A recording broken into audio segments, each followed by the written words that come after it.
the rule, no, that I don't. Okay, let's go with myth one. The pain will go away faster if you ignore it. Ayan. I have counseled a lot of people whose way of coping with the grief is to repress it. You know, I'll just make myself busy with work, or I'll do something else. Honestly, there was this one time I was on a retreat. No, I spoke on something else, not grief.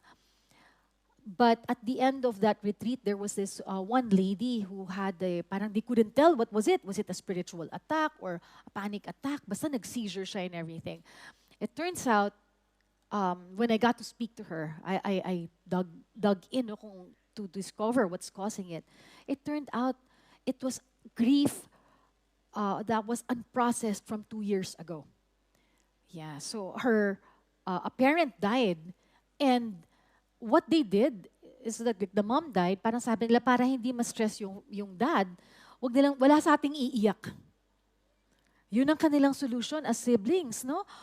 During the week, walang iiyak, walang magpapakita, they will not show what they're feeling, they will keep it to themselves, they will hide it, and will just go through the process, 3 days wake, and right, in fact, the day that her mom died, she just went to the office and pretended that, it's a normal day.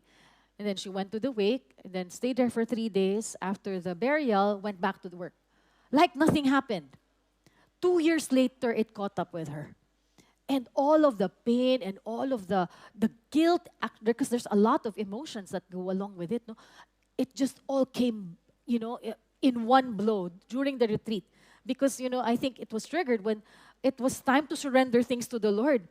And suddenly, this thing that was just trying to hide came to the surface, and yun na nga, nag-collapse, and all of these things have happened. Because the reality is, it has nowhere else to go.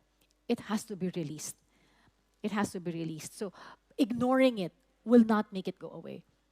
So the fact is, trying to ignore your pain or keep it from surfacing will only make it worse in the long run.